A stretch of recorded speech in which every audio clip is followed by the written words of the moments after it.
We're going to tell you some more. There's been an intercontinental ballistic missile fired at Ukraine for the first time. It's happened apparently this morning according to the Kyiv Air Force. Let's find out from Hamish to Bryan Gordon what it actually means. Hamish, very good morning to you.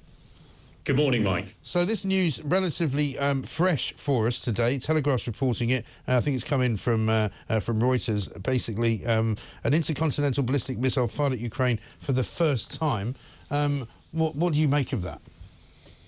Well, undoubtedly, this is in response to British Storm Shadow and American ATACMS now being able to strike into Russia. I think it shows, actually, Putin this is the last possible thing he wanted. It really gives Ukraine an advantage now.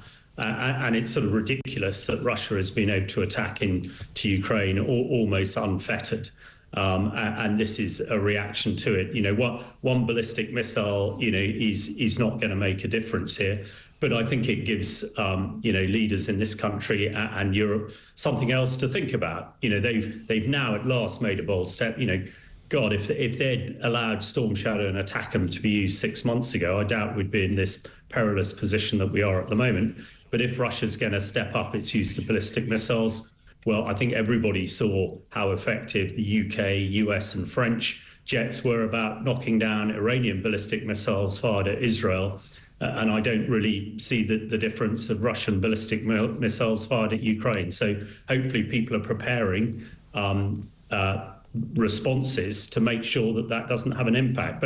But I think, whoever holds Kursk come Christmas will be in the box seat for any negotiation ceasefire that President Trump tells us he's going to bring to the region, and Storm Shadow and ATACMS will really help them. And the final bit on this, Mike, Russia and North Korea have got 50,000 troops ready to attack into Kursk. They're now sitting ducks for Storm Shadow and ATACMS, and Putin knows that. So I think I do this time applaud Starmer for at last making a bold decision. But on the other hand, he's also announced a £500 million cut in defence, which is bonkers at this time. But that's perhaps another issue. Yeah, well, I think the issues are inextricably linked, though, and you make a very good point. Stay where you are, Hamish, if you wouldn't mind. I'll come back to you in a moment because I've got a couple of other sort of strategic questions to ask you. James Cartledge joins us, though, as well from College Green. He's the Shadow Defence Secretary. James, you just heard what Hamish had to say there.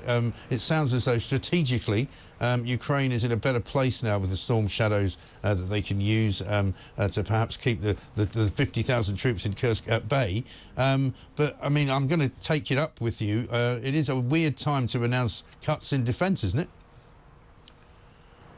Totally. I think you make an excellent point. I think anyone listening to this, watching the news at the moment, who hears about what's happening in the world, particularly with Russia and Ukraine, Russia now getting thousands of North Korean troops to support them, will look at that and think, surely that's a crazy time to be making huge cuts in defence. And I would just say this, back in July, after the election, when I became the Shadow Defence Secretary, in the first debate we had, the major debate, the King's Speech, I said then that if Labour didn't set out a pathway to 2.5% as a matter of urgency, they would have to make major cuts to defence programmes very soon. And that's now happening. It's exactly as I predicted.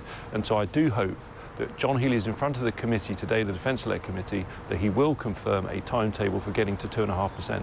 Yes, because up until now, that was what they were hinting at. They've never really promised it, have they? But it was kind of like many things in Labour's, pre-election manifesto.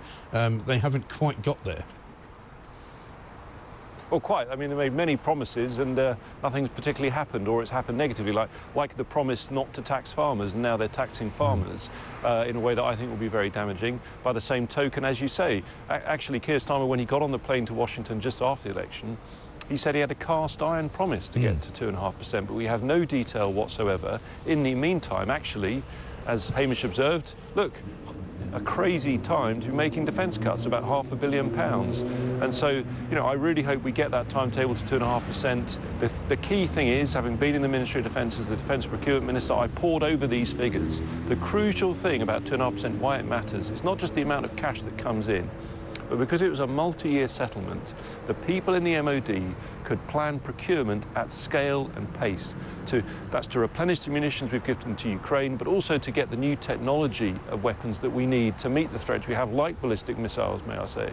And so, yes, I do very much regret this announcement from the government, and we now need to see that pathway to 2.5%. Because in terms of procurement, I mean, I don't know how long it's going to be needed for, but I was talking to a Ukrainian MP yesterday from the Voice Party who said, you know, obviously they're going to need quite a lot of missiles. So I don't know how many are already around. I don't know how many need to be procured. I mean, do you have any idea about that?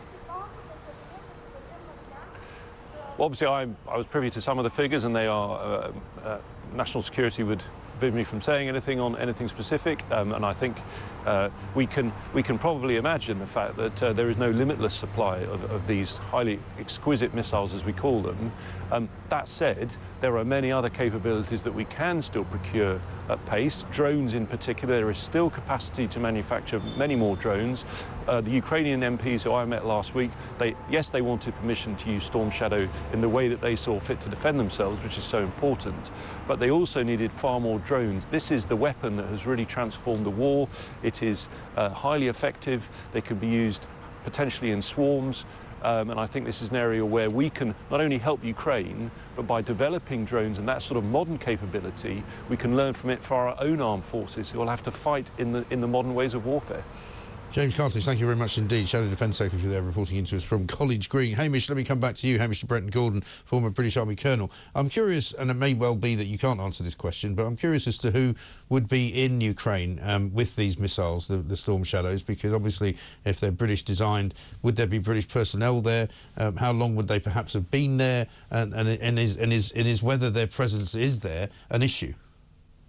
Well, I think that's probably pure speculation, but of course the British defence people will have been advising Ukrainians, and I expect most importantly of all of this, it's US and British intelligence that is, it's common knowledge that is comprehensive, and to provide the targeting sets, in other words, what these things are going to be fired at. So I think that's absolutely the key thing, and it's no secret, of course, that we've trained over 50,000 Ukrainian troops, and we're advising them at all levels. But actually having British technicians pumping in numbers to Storm Shadow missiles on Ukrainian aircraft sat somewhere in Ukraine, I should think that physical activity is probably not happening, but an awful lot of support will be given. Yeah. Hamish Bryan Gordon, thank you very much indeed, former British Army Colonel, reporting there on the news that an intercontinental ballistic missile has been used for the first time in combat by Russia. They appear to have fired it into Dnipro, a city in Ukraine. We'll keep you updated on developments.